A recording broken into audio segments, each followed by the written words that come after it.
Hello everyone, and welcome to the last episode of Skyrim Mods and More for this year. I remember how in the past me and my friends had this tradition of getting together to celebrate and summarize the ending year. It was pretty much like this. Well, another year has passed and we have still not reached any of our goals, like immortality or world domination. And if I think about it, this year was actually worse than usual. I pretty much hit rock bottom with almost everything at one point, but somehow managed to climb back up and am now ready to start heading for the top again. So let's do this. Let's take a look at the last best mods of 2017.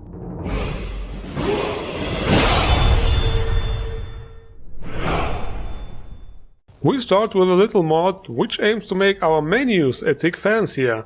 Unique tooltips, colored tooltips with quality levels, by Unique One. This mod brings a lot of change to the display system of the items and abilities. It does not only make the windows larger in order to fit more text in a decent size to make it more readable, but also introduces the fancy new color system. The colors are based on the values. The aim here is to give us more overview. This is pretty much the same system we usually see in MMOs, or in RPGs in general.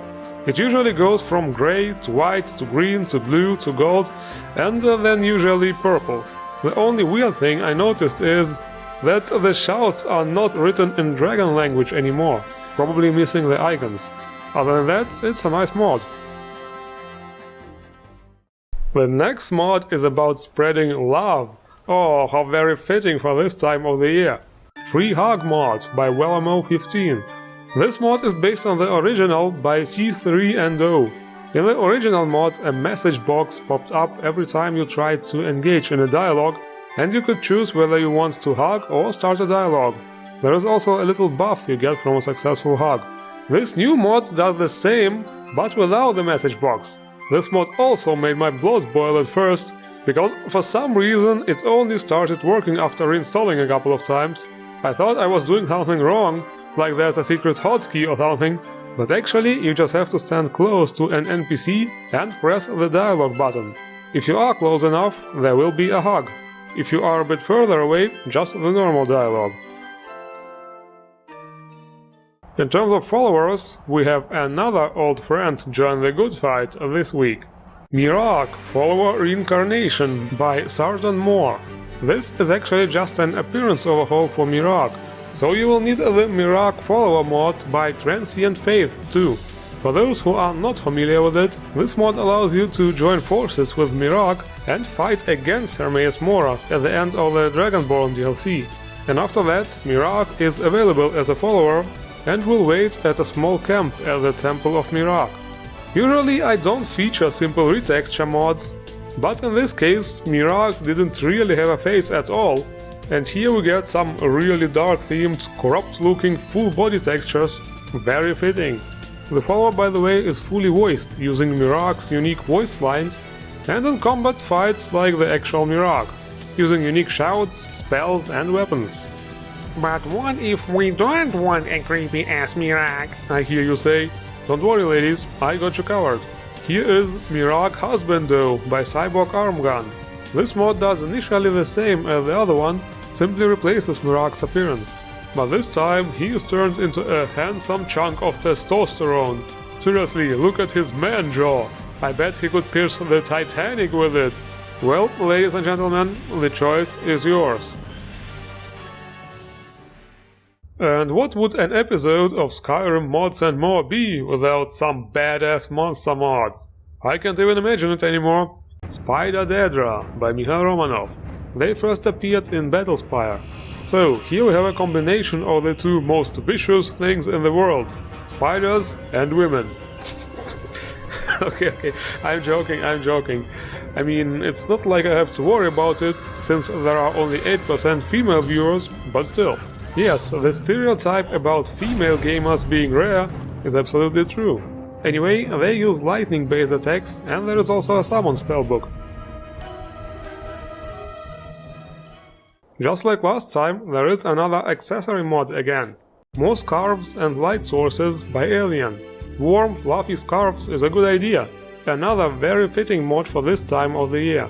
For some reason they refuse to show up on followers in my game and only work with the player character. In the end I managed to get the scarf to work on Lydia with the Select Default Outfit mod, but still not on Maxine. I don't know, maybe it has something to do with the body type. There are 7 scarves in total in different styles. But what about the lights, you ask? Well, I'm glad you asked. There are also 5 holdable lanterns and candles to make your Christmas and New Year celebration bright and cheerful.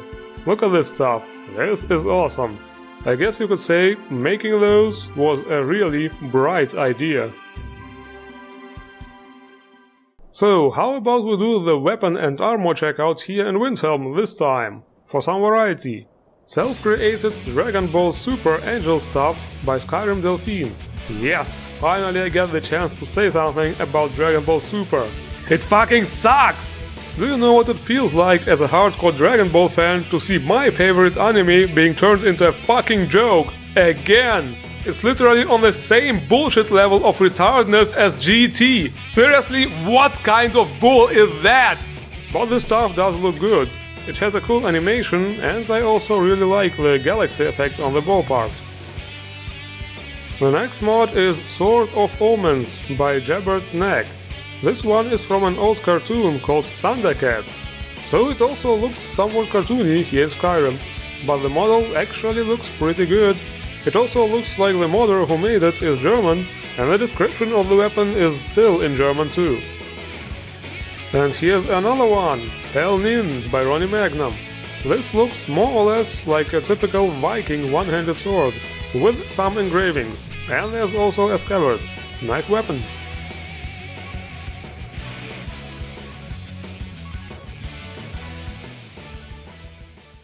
Now let's see if the armor mods have also adjusted to the cold winter time this week. HepsClothCC by Chitama for the 7 base body. Yeah, never mind. Those outfits are converted from Oblivion and that's why I look a bit, should I say, plain? Here we have outfits divided into several parts, so you can do some customizing. There are also some color variations available. And pretty much all of it is really skimpy. Seriously, I had to film in special angles here to prevent nip slips. So yeah, I guess the modding community will love it.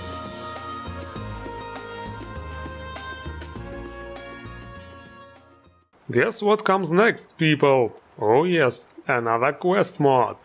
Ain't this great? Every week a quest mod. The Nexus is on a roll. Here There Be Monsters, Sign of Cipactli by Nim. This is supposed to be a sequel or more like an expansion to the original Here There Be Monsters quest mod. So you need to have the original installed. You also have to play until you kill Karkinos, who just so happens to be a giant enemy crab. Yes, welcome back to 2011. And you also need to team up with this hunter guy, or at least this is what the description says. In reality, however, the hunter had no dialogue or anything, so I assumed that I have to continue playing. And guess what? I have played the whole quest, until the very end. Yes, additional 3 hours for this. Great! You know, instead of making this standalone and giving us the possibility to start right away, but yeah, that would have been too easy. So anyway, as I was done, this new NPC here appeared. I'm in need of a hunter. I hear that is something you do? Long story short, some psychopathic cultists have kidnapped her son and want to sacrifice him to awaken an old god by the name of Cipactli. Your blood will flow. The ritual will be complete. The sunken god will awaken. She talks a lot about the lore behind all this, but in the end wants us to meet her in solitude and go to Black March by ship. Wow, a new world space sounds awesome, right? Well, this is where the fun part started. I went to Solitude and waited, and waited, and waited. Then I noticed there is also the objective to talk to the hunter about the woman. For the new quest he has no dialogue lines, by the way, but anyway, nothing happened. So I went back to the woman. I've chartered a vessel to take us to Hesperid. It won't reach Solitude for another day or so. I will see you then. Yeah, what's your definition of a day, lady? So I waited for another year, but you already see where this is going, right? Well, I said, fuck, I want to see Black Mage, and decided to try it and skip this quest part with console commands. Well, after some trial and error, I was actually able to do it. Apparently, I was never supposed to meet the woman there, but actually just find her corpse. And after that, use the hunter's ship to go to Black Mage. Yeah, so we are finally going to Black Mage, right? Right? The next stage refused to trigger again. I guess I was supposed to raise the anchor here and start the ship up, but I couldn't interact with it. I tried console commands again, but to no avail. And this is it for this week's episode. I mean, what do you expect me to do here? This mod is broken. It's a shame really, it looks awesome on the screenshots. Well, I can review it again when it's fixed, and is hopefully standalone. Anyway, the links to all mods are in the description below. Don't forget to enjoy the mods you like, and don't forget to like this review if you think it was cool. Also, leave a comment and subscribe for more. I thank you all for watching, and wish you a happy new year. See you in 2018, people!